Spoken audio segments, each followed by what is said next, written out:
Hello, I'm Alex, and this is After the Hype, a series where we take a dive into popular media after the excitement surrounding its release has calmed down to see if we can get a good look at what's going on under the hood. Today we're going to look at The Legend of Zelda Breath of the Wild. This video is designed to do two things. First, it's meant to analyze Breath of the Wild separated from its launch and the praise that followed, and second, to help late adopters to the game get a sense for how it holds up over time. Breath of the Wild plays well on the first time or the 100th time, and if that's all you need to know, then thanks for coming, like, comment, subscribe, and I'll see you next time. Otherwise, allow me to get more specific. Breath of the Wild is a game that offers so many playstyles that I honestly do think there is something here for everyone, but which part you like may vary. If you've heard anything about this game, it's probably this. Breath of the Wild is about exploration and discovery. If you see something in the distance, odds are you can go there. You're only limited by how much stamina and or resources you have to reach new places. Basically your own ability and preparedness. Nintendo have actually made a point of designing the world around visual landmarks. Not only will you find yourself curious about random things in the distance, but non-random things have been placed to strategically draw you towards specific locations. The towers and shrines of Hyrule are laid about in a way that will constantly keep you moving in a new direction. You can see many of them from a distance, and you'll more or less always know what you need to do to get there. In a very real sense, all of Hyrule is a giant puzzle, and you're just filling in the pieces as you discover things about the world. This setup also somewhat fixes the climb the tower to get your bearings thing that a lot of open world games do. You do have to climb and activate Sheikah towers in order to fill in parts of your map, but you'll notice that doing so doesn't overload your map with objective markers and points of interest. Instead, you really do use the towers to get an organic view of the world around you. It expands your map, but not what's in the map, so you still need to discover what's inside the area you just cleared.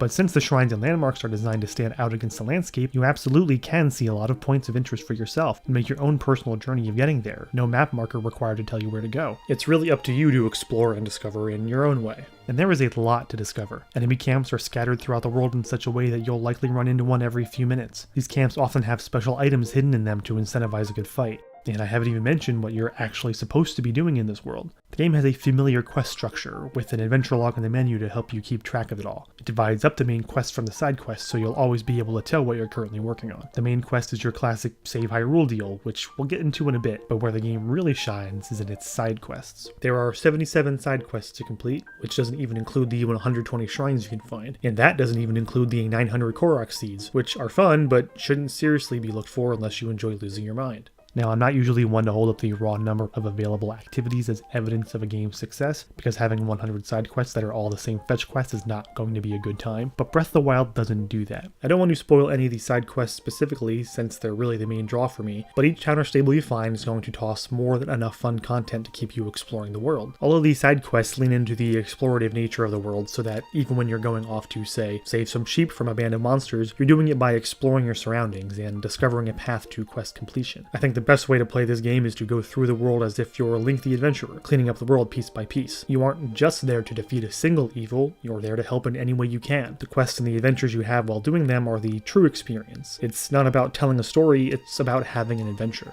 Obviously, prioritizing adventure over story was intentional by Nintendo, because the story is almost non-existent. I'll try and avoid spoilers here, but the truth is, if you know the basic premise, there aren't many big twists that could be ruined for you. Most of the, air quotes, story moments are more like character backstory moments, which definitely go a long way to filling in the world, but don't do as much for the game as a true in-the-moment story would. The setting is super cool though. Technically, this is a post-apocalypse Hyrule, having been attacked by Calamity Ganon 100 years ago in a battle the Hylians lost. Now you, as Link, wake up and have to take Hyrule back. That's basically it. The setup of having to defeat Calamity Ganon is kind of all the story ever aspires to. At each of the 4 Divine Beasts, you get a bit of the story about the champions from the past, but the quality and depth of those stories varies wildly. You actually don't even get that much story on Zelda herself unless you take up a completely different side quest to restore Link's memories.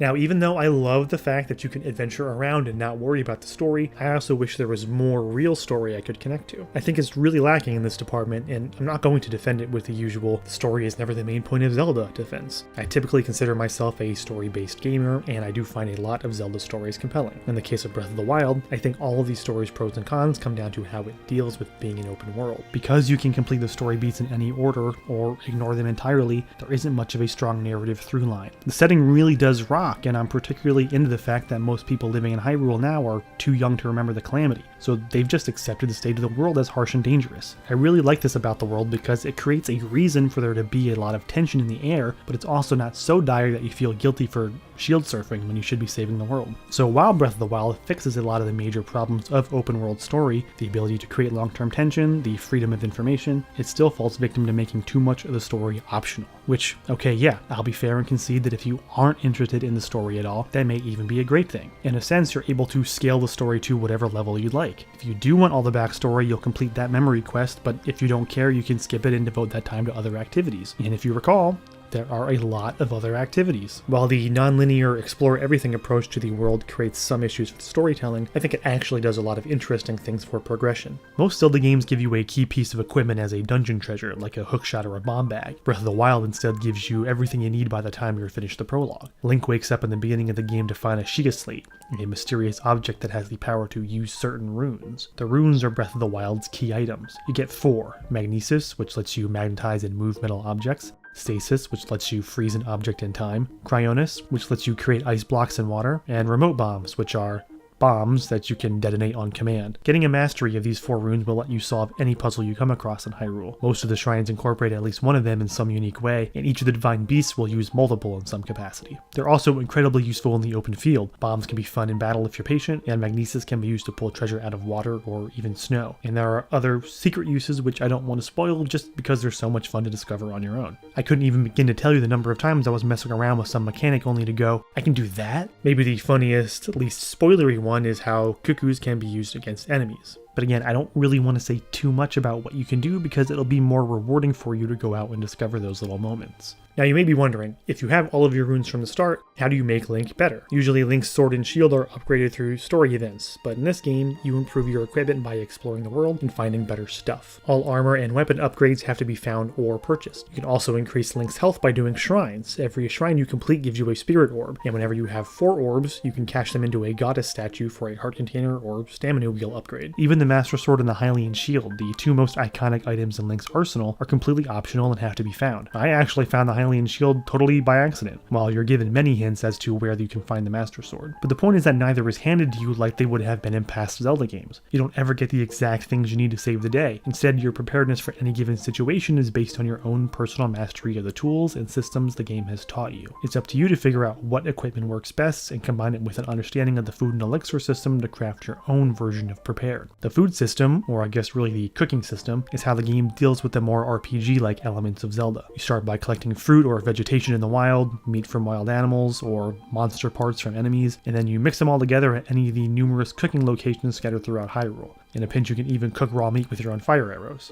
The edible bits will combine into a meal that usually restores hearts and can be tweaked to add extra side effects, like increasing your defense for a couple minutes. Monster parts combined with things like insects and lizards will make elixirs, which are similar but focus less on health restoration and more on adding status effects and protections to Link. Like if you want to approach the volcano of Death Mountain, you better have a couple fireproof elixirs with you. This system is really the main way to beef yourself up for challenges, but remember that status boosts are only effective for a specific period of time, which you can improve by adding more potent ingredients to your recipe. For reasons we'll get into later, I didn't do a ton of cooking until late in the game, but once I did, I realized how useful it is. I'd encourage experimenting and seeing what you can cook up. And while we're on the subject of consumables, I think it's time we talk about weapon durability.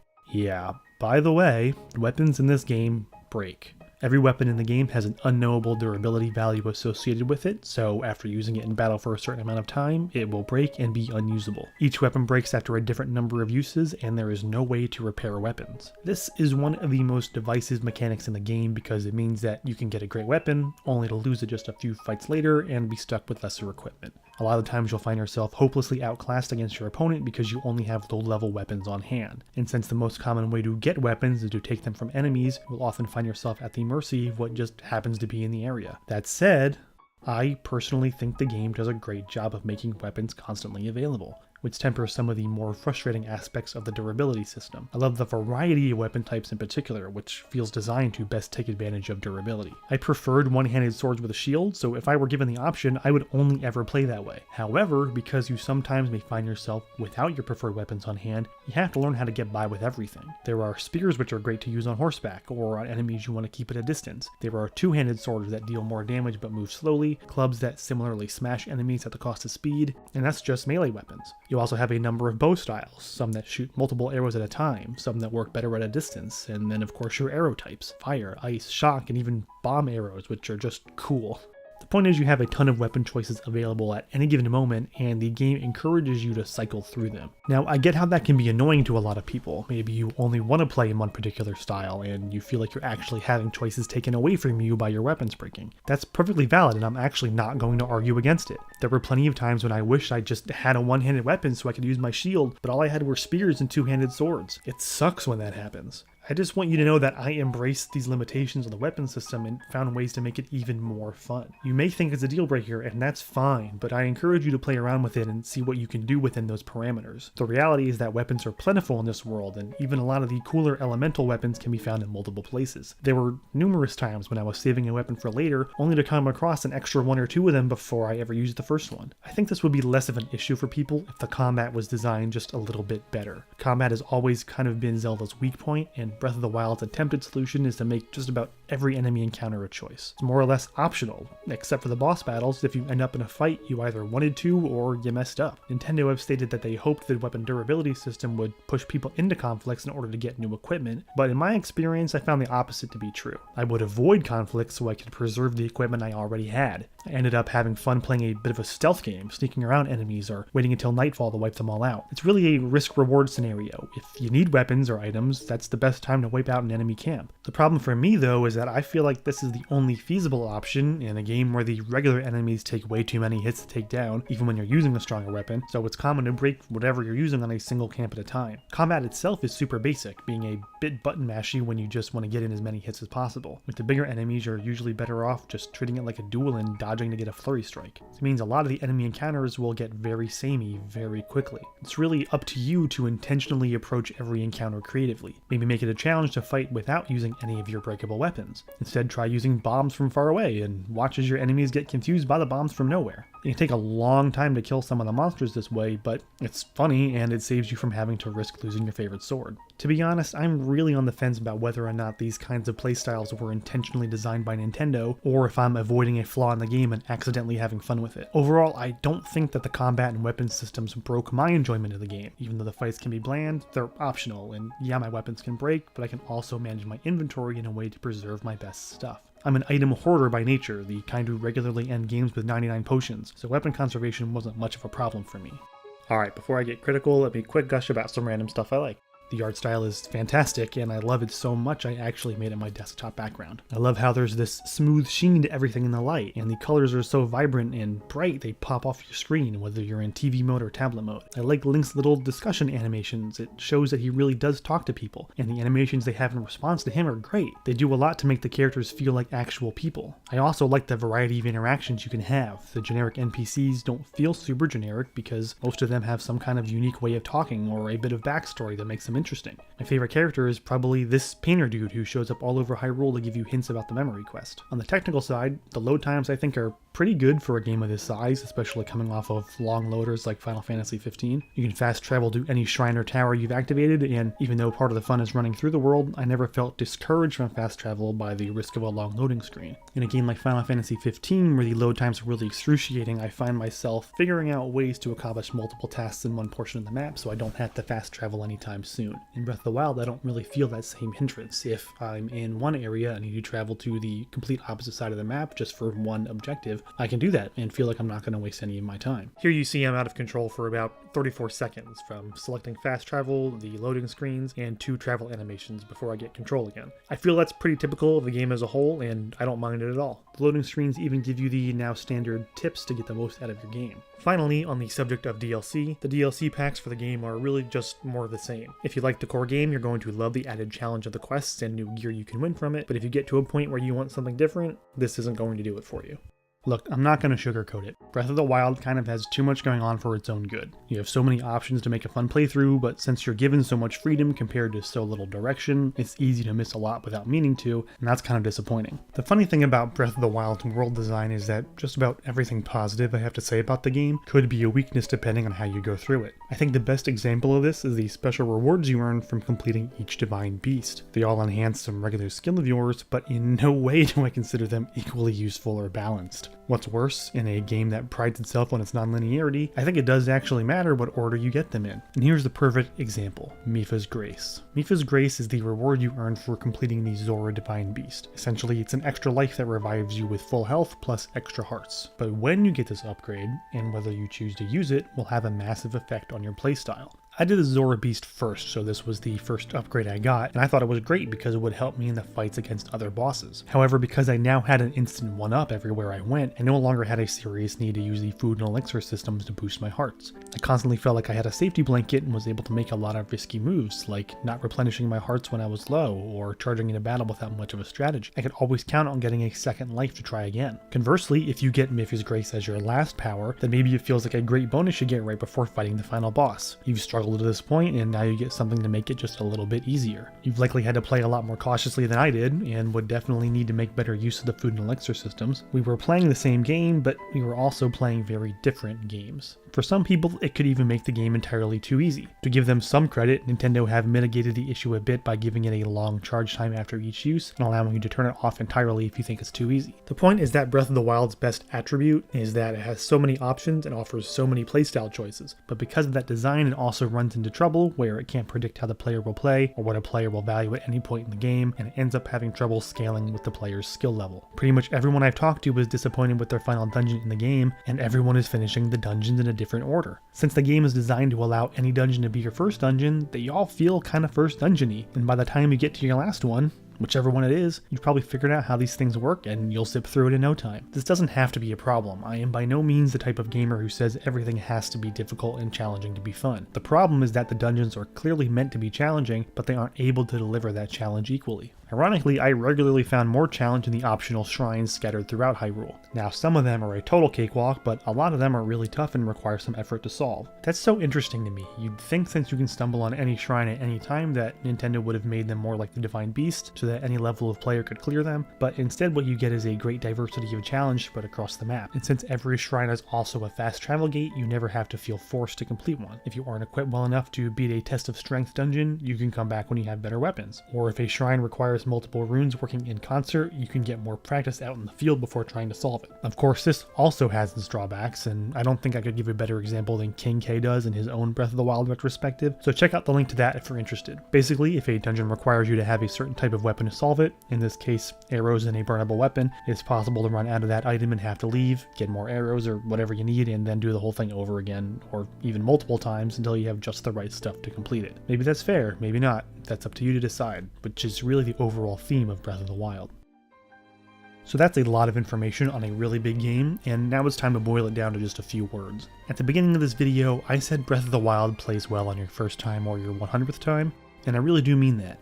The game has enough enjoyable content to keep you coming back, and none of it ever feels like a constructed feedback loop designed to just keep you playing as long as possible. Everything in the world is more or less self-driven, and you can have as deep or as shallow an experience as you want. So over a year later, after the hype, can we say that Breath of the Wild really is an instant classic, one of the greatest games ever made? I don't think we have a clear-cut answer to that question. It's certainly a great game and one of the most enjoyable times I've ever had, but I recognize it has a lot of flaws that will completely break the experience for some players. I will say yes, it is worth your time to try it. If you're able to find the fun in the mechanics, in the survival systems, I think you'll have a memorable experience.